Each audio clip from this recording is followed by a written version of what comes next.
Hello बच्चों, आज question लाए हैं मैथमेटिक्स क्लास 10 के चैप्टर ट्रिग्नोमेट्री से। उसका क्वेश्चन नंबर आज हम 6 सीखने वाले हैं। कैसे होता है वो देख लेते हैं। तो सबसे पहली बात है, क्वेश्चन को रीड कर लिया जाए। एंगल ए और बी जो है वो एक्यूट एंगल है, बिल्कुल सही बात है। सच दैट कोस ए किसके बराबर आ गया, कोस बी के। तो प्रूफ करना है कि एंगल ए और एंगल बी इक्वल है। इसके लिए सिंपल सा रूल है कि दोनों ट्राइंगल लेने वाले हैं, दोनों को कॉन्ग्रुएंट प्रूफ कीजिए, सीपीसीटी से काम क्लियर कर दीजिए। अगर सीपीसीटी कॉन्सेप्ट पता नहीं है तो भी हम इसको आसानी से सॉल्व करने वाले हैं। लेना पड़ेगा कॉन्ग्रुएंट ट्राइंगल।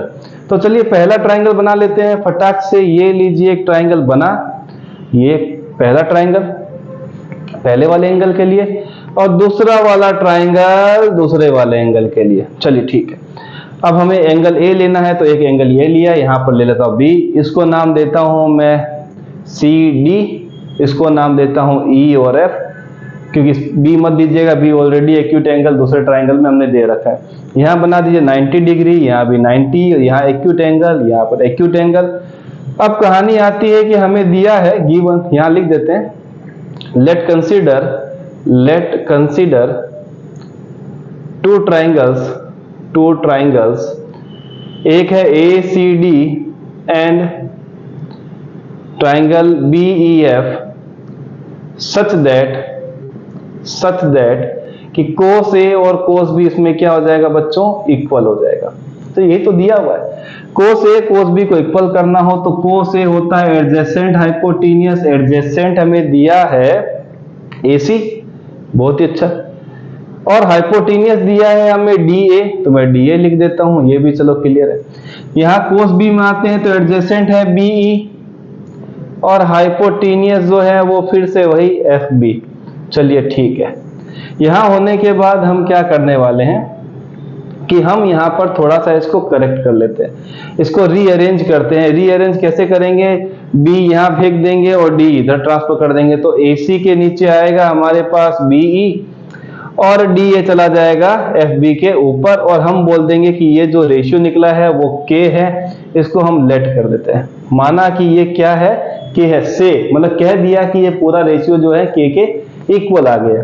अब हमें बच्चों क्या करना है, हमें कहानी ये करनी है कि हम इन दो ट्राइंगल में जो बची हुई साइड है, ये साइड ले चुके हैं, ये ले चुके हैं, ये साइड को जो है दोनों को क्या करेंगे, तो भाई दो रेशियो तो ऑलरेडी इक्वल आ चुके हैं, ये वाला ये रेशियो तो आपस में इक्वल आया। बचा हुआ रेशियो कौन सा रहेगा, एक ये वाला रेशियो, इसमें इसके रिस्पेक्ट में ये वाला निकालना है। अगर ये साइड का इसके साथ रेशियो कर दिया मतलब हमारा ट्राइंगल क्लियर होगा, ये आंसर आ जाएगा। चलिए इसी को स्टार्ट करते हैं। हम लेते हैं यहां पर डीसी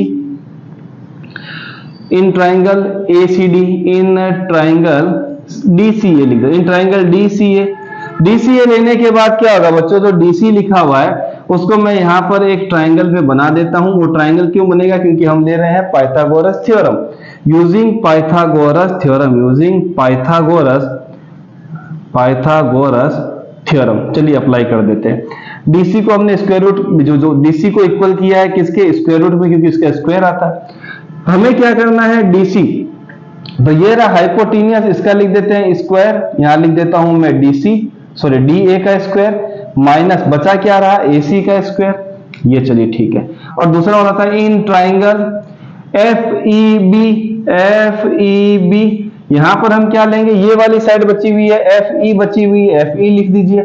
इसका भी क्या होगा, स्क्वायर रूट एफ बी का स्क्वायर, ये लीजिए एफ बी का स्क्वायर, माइनस बीई का स्क्वायर, ये भी लिख दीजिए। चलिए खत्म हो गया कहानी।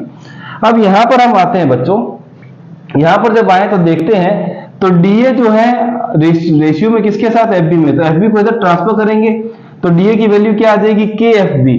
तो मैं यहां पर डीए की वैल्यू लिख रहा हूं के एफ बी, पर के का स्क्वायर होगा क्योंकि स्क्वायर है, एफ बी का भी स्क्वायर आ गया, माइनस। अब एसी लिखा हुआ है, ये रहा एसी, तो ये बी इधर जाएगा, तो ये भी क्या हो जाएगा, के स्क्वायर बीई स्क्वायर हो जाएगा। इसका बन रहा है स्क्वायर रूट। और मैं क्या करता हूं, यहां पर के कॉमन लेके स्क्वायर रूट में लिख देता हूं F B square minus BE square. किसके इक्वल आया, डीसी के। अब क्या करना बच्चों, डीसी को एफ ई के रेशियो में ले आइए, तो मैं लिख देता हूं डीसी अपॉन एफ ई।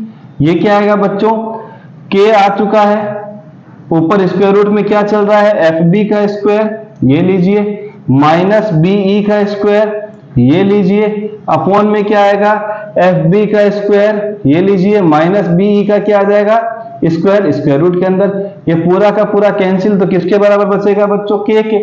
अब देखेंगे तो ये भी रेशियो देखिए, आप अगर क्लियर देख रहे हैं तो ये रेशियो यहां पर था, किसके इक्वल था, K के। तो मैं यहां लिख सकता हूं हेयर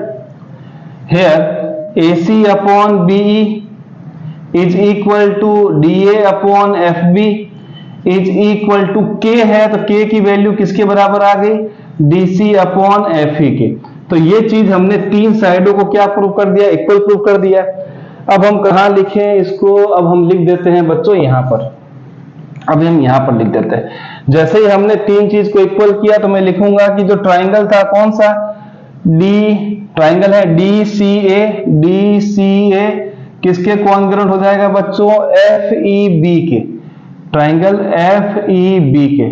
जैसे ही आपने किसी ट्राइंगल को कॉन्ग्रुएंट किया तो पता चला कि उसके एंगल भी आपस में क्या हो जाते हैं, इक्वल हो जाते हैं। तो एंगल A इस वाले ट्राइंगल में है, किसके बराबर आएगा, एंगल B के। और यही था प्रूफ करना, तो हैंस प्रूव्ड लिख दीजिए और आपका काम हो जाएगा। तो ये शायद सिस्टम समझ में आया होगा। थोड़ा सा कॉन्ग्रुएंसी का विशेष ध्यान रखिएगा, ऐसा नहीं कि आप उल्टा ले तो यहाँ पर नंबर भी उल्टाएंगे तो आपको लगेगा गलत तो नहीं हो रहा है। पैटर्न जरूर फॉलो कीजिएगा। मिलेंगे नेक्स्ट वीडियो में।